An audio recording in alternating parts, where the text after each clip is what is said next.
पिछले हफ्ते यानी 27 अक्टूबर 2023 को यूएस ने एक नया न्यूक्लियर बॉम्ब B6113 बनाने और जल्दी उसके टेस्ट करने की अनाउंसमेंट कर दी, जो कि 1945 में हिरोशिमा पर गिराए बॉम्ब से 24 टाइम्स ज्यादा बड़ा और ज्यादा स्ट्रॉन्ग है। मतलब कि भगवान ना करे और कभी ऐसा होगा भी नहीं, बट सिर्फ और सिर्फ हाइपोथेटिकली आपको समझाने के लिए, अगर ये बॉम्ब दिल्ली में राष्ट्रपति भवन पर गिरता है तो राष्ट्रपति भवन के 800 मीटर रेडियस वाले एरिया में 6 लाख लोग लिटरली भाप बन के एक झटके में मर जाएंगे। इसके आगे करीब 1.5 किलोमीटर के एरिया में सारी बिल्डिंग्स मिट्टी में मिल जाएगी और डेटोनेशन साइट के 3.21 किलोमीटर रेडियस यानी कि इन एरियाज के बचे कुचे लोग अगले 1 महीने के अंदर न्यूक्लियर रेडिएशन से मारे जाएंगे। इसके बाद भी जो लोग बच गए उनको भी कैंसर जैसी घातक बीमारियां हो जाएंगी। और इसीलिए ये सवाल उठता है कि हिरोशिमा और नागासाकी पर गिराए गए बॉम्ब से भी 26 टाइम्स ज्यादा खतरनाक बॉम्ब को यूएसए आज की तारीख में क्यों बना रहा है। अब आई नो आप में से कई सारे लोग बोलेंगे कि अभी इजराइल हमास वॉर चल रहा है ना, उसमें यूएस इजराइल को सपोर्ट कर रहा है। इसीलिए इनफैक्ट सारे एविडेंसेस और एक्सपर्ट ओपिनियंस तो इसी तरफ इशारा कर रहे हैं कि यूएस प्रेसिडेंट ये न्यूक्लियर बॉम्ब बना रहा है उनके पॉलिटिकल राइवल्स के लिए। अब ये बात में भी आपके लिए एज एन आउटसाइडर आपको अजीब लगे, बट यूएसए में ये एक आम बात है और मैं आपको बताता हूं आगे क्यों। बट इसके अलावा एक दूसरा रीजन भी है और वो ये है कि यूएसए के इस बॉम्ब के बारे में तो आज हमने जाना, बट डू यू नो एक तरफ रशिया और दूसरी तरफ चाइना, दो यूएस के सबसे बड़े राइवल देश, वो तो ऐसे ऐसे बॉम्ब्स बना रहे हैं जिसके सामने यूएसए का ये बॉम्ब तो एकदम चाय कम पानी है। वेल फ्रेंड्स, आज से पहले आई डोंट नो कि आपने वर्ड सुना भी होगा कि नहीं, but nuclear politics is a very real thing और आज के इस वीडियो में आप इसके बारे में बहुत कुछ जानने वाले हो। लेकिन उससे पहले चलिए ये समझ लेते हैं कि मैंने ऐसा क्यों कहा कि ये बॉम्ब यूएस ने इजराइल हमास वॉर के लिए नहीं बनाया है, जबकि बहुत सारे सबूत इसके तरफ डायरेक्शन दे रहे हैं। सो जैसे कि आपको पता होगा अभी हाल ही में यूएस पर मिडिल ईस्ट में 19 बहुत बड़े बड़े अटैक्स हुए और इस वजह से प्राइमा फेसी ये बिल्कुल लग रहा है कि यूएसए शायद उन्हीं अटैक्स और उन्हीं मिडिल ईस्टर्न कंट्रीज को डिटर करने के लिए ये बॉम्ब बना रहा है। अब इजराइल की मदद करने के लिए, जैसे आपको पता होगा, हमास के अटैक के बाद यूएस ने अपने 2 बड़े बड़े एयरक्राफ्ट कैरियर और 4 वॉरशिप्स इजराइल के सपोर्ट में ऑलरेडी भेज दिए है। और अगर आप मिडिल ईस्ट के इस मैप में इजराइल और सराउंडिंग ज्योग्राफी को देखोगे तो इजराइल के वेस्ट में मेडिटेरेनियन और साउथ में रेड सी है और यूएस ने स्पेसिफिकली मेडिटेरेनियन सी में Gerald R Ford carrier Israel के सपोर्ट के लिए डिप्लॉय कर दिया। 5000 सोल्जर्स वाला फोर्ड 2017 में कमीशन यूएस का सबसे मॉडर्न एयरक्राफ्ट कैरियर है और रेड सी में यूएस ने एयरक्राफ्ट कैरियर यूएसएस आइजनहोवर और उसके साथ ये 4 वॉरशिप्स भी भेजे हैं। यानी कि समुद्र में इजराइल को वेस्ट और साउथ से पूरी सेफ्टी यूएस प्रोवाइड कर रही है। इनफैक्ट यूएसए को अपने इस सपोर्ट का भारी नुकसान भी उठाना पड़ा है। इस प्रो इजराइल मूव से नाराज होकर ईरान बैक टेररिस्ट ग्रुप्स ने सीरिया में स्टेशन यूएस सोल्जर्स पर एक हफ्ते के अंदर 19 अटैक्स कर दिए थे, जिन अटैकों में 21 यूएस सोल्जर्स इंजर हो चुके। अब जाहिर है यूएसए ने इसका करारा जवाब तो दिया, लेकिन फिलहाल अब सिचुएशन ये है कि अपने रिटेलिएशन के बाद भी US defence secretary Lloyd Austin ने ईरान को ये क्लियर धमकी देते हुए कहा कि अगर ईरान बैक्ड ये मिलिटेंट्स हमारे लोगों पर हमला करते हैं आगे कभी, तो यूएसए किसी भी हद तक जाकर अपना बदला पूरा कर सकता है। अब इस स्टेटमेंट के बाद जायज है पूरी दुनिया को लगने लगा कि यूएसए ने ये न्यूक्लियर बॉम्ब हो ना हो इजराइल हमास वॉर के लिए ही बनाया है। लेकिन फिर आता है यूएसए का एक और एक स्टेटमेंट जिसमें यूएसए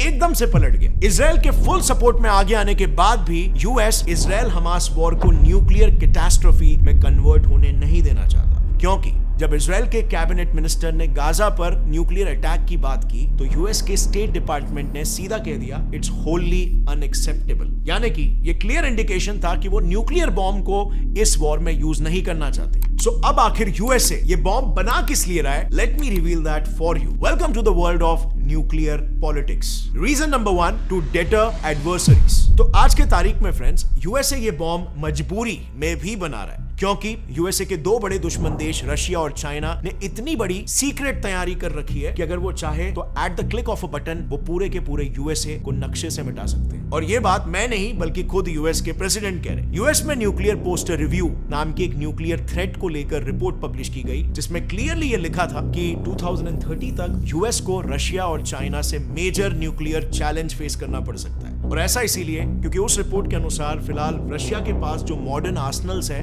वो इतने ज्यादा है कि उनसे अमेरिका को मेजर एग्जिस्टेंशियल थ्रेट फेस करना पड़ेगा। देखो, आज के तारीख की बात करें तो आज दुनिया में सबसे ज्यादा न्यूक्लियर वेपन्स रशिया और यूएस के पास ही है। रशिया के पास 5,889 और यूएस के पास 5,224। इनके अलावा तीसरे नंबर पर आता है चाइना, जिनके पास 410 है, और इंडिया पाकिस्तान दोनों के पास 164 और 170 बॉम्ब्स रिस्पेक्टिवली है। अब उस रिपोर्ट में एक और मेजर रिविलेशन ये किया गया कि आने वाले 10 सालों में चाइना और 1000 न्यूक्लियर वॉरहेड्स बनाने वाला है, और इसीलिए जाहिर है यूएसए को भी इन दोनों देशों से मेजर न्यूक्लियर थ्रेट्स हो जाएंगे, क्योंकि ये दोनों देश एलाइज हैं। और इसीलिए खुद यूएस गवर्नमेंट ने B6113 के प्रेस रिलीज में बताया कि यही one of the main reasons है कि उन्होंने B6113 बॉम्ब बनाने का प्लान किया है। अब इस इतने बड़े न्यूक्लियर बॉम्ब को इंट्रोड्यूस करने के बावजूद भी यूएस की कांग्रेस, जिसमें ऑपोजिशन रिपब्लिकन पार्टी स्ट्रांग है, उन्होंने गवर्नमेंट को क्रिटिसाइज करते हुए ये बताया कि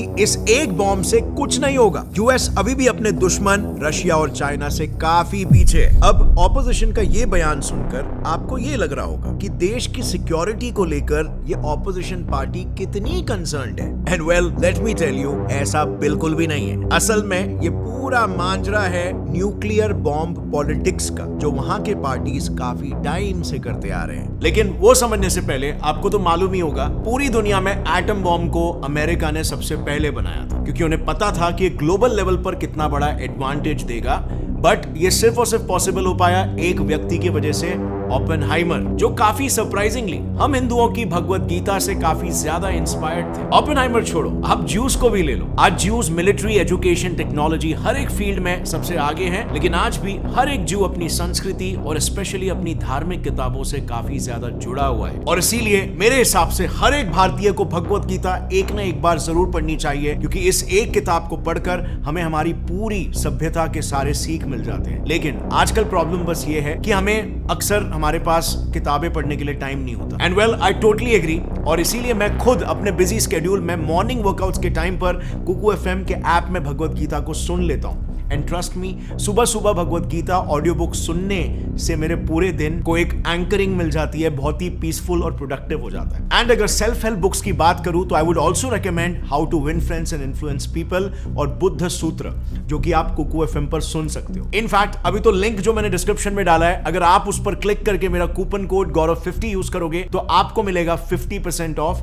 यानी कि सिर्फ 49 रुपीज में पूरे एक महीने का नॉलेज का subscription. And I genuinely think इतना सा इन्वेस्टमेंट आपको अपने नॉलेज के लिए तो करना ही चाहिए। सो चलो अब वापस आ जाते हैं हमारे आज के टॉपिक पर और समझते हैं कि यूएसए का ये मेगा बॉम्ब बनाने के पीछे का दूसरा मेजर रीजन क्या है। एंड एग्जैक्टली यही है बॉम्ब बनाने का दूसरा रीजन, यूएस इंटरनल पॉलिटिक्स। दरअसल न्यूक्लियर वेपन्स यूएस में प्रेसिडेंट के चुनाव में वोट बटोरने में बहुत काम में आते हैं। जैसे कि फॉर एग्जांपल 1980s के प्रेसिडेंशियल इलेक्शन में हुआ था। इस इलेक्शन में Republican party candidate Ronald Reagan ने यूएस प्रेसिडेंट जिमी कार्टर के न्यूक्लियर पॉलिसी को क्रिटिसाइज किया और कहा कि अगर वो प्रेसिडेंट बने तो मिलिट्री और न्यूक्लियर आर्सेनल को और भी ज्यादा मॉडर्नाइज कर देंगे। और इसी वजह से इस नारे के साथ रीगन एक सिटिंग प्रेसिडेंट को हराकर चुनाव जीत भी गए। और इसीलिए तभी से ही शायद ये एक ट्रेडिशन बन गया कि उन प्रेसिडेंशियल कैंडिडेट्स के जीतने के चांसेस बढ़ जाते हैं जो कि एक्सट्रीमली प्रो न्यूक्लियर स्टैंस रखते हैं। इसी ट्रेडिशन को आप आज भी देख सकते हो, जैसे कि यूएस के दोनों पॉलिटिकल पार्टीज की पसंद दो अलग अलग न्यूक्लियर बॉम्ब्स हैं और दोनों के क्लेम्स हैं कि हमारा न्यूक्लियर बॉम्ब दूसरे के बॉम्ब से ज्यादा स्ट्रॉन्ग है। डेमोक्रेट पार्टी B6113 के फेवर में है और रिपब्लिकन पार्टी B83-1 को पसंद करती है। दरअसल डेमोक्रेटिक पार्टी के ओबामा ने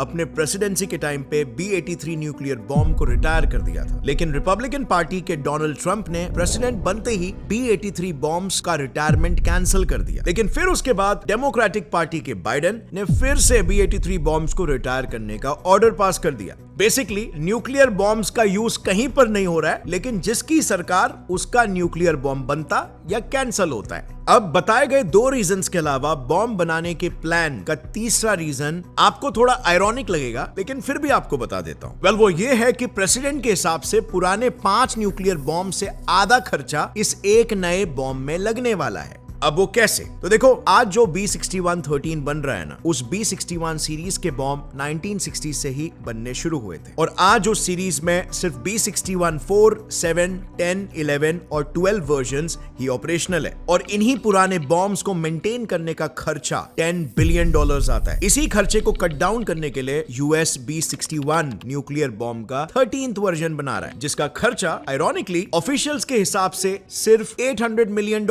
आने वाला है। और अब बात करते हैं बॉम्ब बनाने के पीछे के आखिरी रीजन के, जो है इसकी मदद से यूएसए का दुनिया भर में अपना दबदबा बढ़ाना। अब फ्रेंड्स, यहाँ पर एक बात आपको बताता हूँ, क्या आप जानते हो सेकेंड वर्ल्ड वॉर के दौरान यूएस ने जब जापान पर 2 न्यूक्लियर बॉम्ब्स गिराए थे और उनके 2 शहर हिरोशिमा और नागासाकी को तहस महस कर दिया था, इस पूरे हादसे में अनफॉर्चुनेटली जापान सिर्फ एक बकरा ही बन गया था, क्योंकि यूएसए का असली निशाना तो यूएसएसआर था। बात दरअसल ऐसी है कि सेकेंड वर्ल्ड वॉर में 2 फ्रंट्स पर लड़ाई चल रही थी, पहला यूरोप और दूसरा पैसिफिक। लेकिन 7 मई 1945 को जर्मनी के सरेंडर के साथ यूरोप फ्रंट पर वॉर खत्म हो गया। इसके बाद जर्मनी को कंट्रोल करने के लिए जर्मनी को 2 पार्ट्स में डिवाइड किया गया। ईस्ट जर्मनी का कंट्रोल यूएसएसआर को मिल गया और वेस्ट जर्मनी का कंट्रोल यूएसए ने ले लिया। अब क्योंकि यूरोप की लड़ाई खत्म हो चुकी थी, तो यूएसए को इस बात का अंदेशा लग गया कि यूएसएसआर शायद अब पैसिफिक की लड़ाई में कूदेगा, जिस पैसिफिक में अभी तक लड़ाई सिर्फ यूएसए और जापान के बीच हो रहा था। अब जाहिर है यूएसएसआर भी अगर जापान के खिलाफ लड़े तो डेफिनेटली उसमें यूएसए का ही फायदा है, लेकिन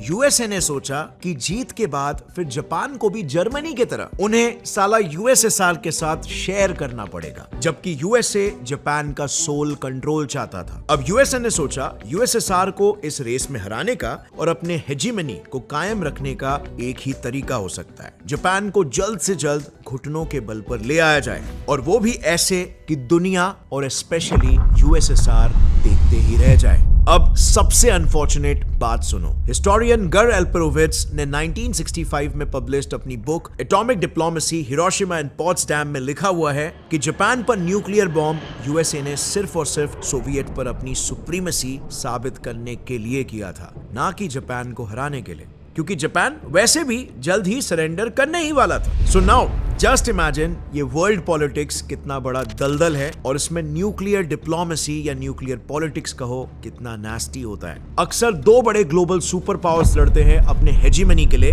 लेकिन उनकी लड़ाई में पिस जाता है एक दूसरा देश। लेकिन यूएसए का ये न्यूक्लियर पॉलिटिक्स यहीं पर खत्म नहीं हुआ, क्योंकि हिरोशिमा और नागासाकी ब्लास्ट के बाद यूएसए को ये पता चल गया कि ये बॉम्ब्स मास डिस्ट्रक्शन कर सकते हैं, यानी कि इन फ्यूचर न्यूक्लियर बॉम्ब्स का इस्तेमाल दूसरे देशों को धमकियां देने के लिए किया जा सकता है, और इस स्ट्रैटेजी को एटॉमिक डिप्लोमेसी कहते हैं। एटॉमिक डिप्लोमेसी के थ्रू ग्लोबल लेवल पर अपनी सुप्रीमेसी को बनाए रखने के लिए यूएस ने अपने एलाय देशों के लिए एक न्यूक्लियर अम्ब्रेला क्रिएट किया, जिसमें यूरोपियन नेटो कंट्रीज के साथ साथ आज का टर्की, जापान, साउथ कोरिया और ताइवान भी शामिल है। इस अम्ब्रेला के कंट्रीज को यूएसए न्यूक्लियर गारंटी देता है, गारंटी कि इन एलाय कंट्रीज पर किसी भी दूसरे देश ने न्यूक्लियर अटैक किया तो यूएसए खुद न्यूक्लियर अटैक करके बदला निकालेगा, रिटेलिएशन लेगा, और अल्टीमेटली ऐसे डील्स में फायदा तो यूएस का ही है, क्योंकि यहाँ पर यूएस ने न्यूक्लियर प्रोटेक्शन का लालच देकर एक होस्टाइल एनवायरनमेंट में पूरे ग्लोब के मेजर कंट्रीज को अपने इन्फ्लुएंस में ले लिया, और ग्लोबल जियोपॉलिटिकल नेगोशिएशंस में ये चीज हेल्प करता है, और इसीलिए इसे कहते हैं एटॉमिक डिप्लोमेसी। हालांकि यूएस के इस नए बॉम्ब के थ्रू दुनिया को एटॉमिक डिप्लोमेसी का एक दूसरा इंपैक्ट भी देखने मिलेगा। जैसे रिसेंटली आपने सुना होगा कि Russia nuclear test ban treaty से बाहर निकल गया, पर क्या आपको उसके ट्रीटी से बाहर निकलने का रीजन पता है? वेल, रशिया ने यूएस को रीजन बताया। प्रेसिडेंट पुतिन ने कहा कि वो तब तक कोई न्यूक्लियर टेस्ट नहीं करेंगे जब तक यूएस ऐसा कोई न्यूक्लियर टेस्ट नहीं करता। लेकिन अब ऑलरेडी 27 अक्टूबर 2023 को यूएस ने न्यूक्लियर टेस्ट का ऐलान कर दिया है। तो क्या इसका मतलब आने वाले समय में ना सिर्फ यूएस और रशिया बल्कि इन दोनों के बैंड वैगन को ज्वाइन करते हुए बाकी की भी दूसरी कंट्रियां एटॉमिक सुप्रीमेसी को दिखाने के लिए नए नए न्यूक्लियर टेस्ट कंडक्ट करती रहेगी, क्योंकि आज दुनिया में 2 बड़े वॉर्स चल रहे हैं, एक इजराइल हमास और दूसरा Russia Ukraine. Also speaking about Israel Hamas war, क्या आप जानते हो हमास के फाउंडर के खुद के बेटे मुसाब यूसुफ ने एक किताब लिखी है सन ऑफ हमास करके, जिसमें उन्होंने हमास के कुछ बहुत ही डिस्टर्बिंग स्टोरीज बताए। मुसाब का कहना है कि हमास एक टेररिस्ट ऑर्गेनाइजेशन है जो पैलेस्टीन के नाम पर तो लड़ ही रहा है, लेकिन वो खुद आए दिन आम पैलेस्टीनियंस की जानें लेता रहता है, उनके नाम पर डोनेशंस लेकर अपने अयाशियों में खर्च करता है, और बहुत कुछ उन्होंने रिवील किया है, इसे ऑलरेडी मैंने इस वीडियो में कवर किया है डिटेल में। I highly suggest that you watch this video, क्योंकि एक बहुत ही क्रेडिबल इंसान ने ये बुक लिखी है। और फ्रेंड्स, जाने से पहले कुको एफएम ऐप को डाउनलोड करना मत भूलना। यूज माय कूपन कोड गौरव50 to get 50% off. Link is in the description. और अगर फ्रेंड्स इस वीडियो से आपको कुछ भी नया सीखने मिला, एक लाइक जरूर ठोकना। गौरव ठाकुर चैनल को सब्सक्राइब कर लो और बेल नोटिफिकेशन दबाओ, ताकि आगे आने वाली हमारी कोई भी वीडियो की अपडेट आप मिस ना करो। See you next time. Till then, as always, stay curious, keep learning, and keep growing. Jai Hind.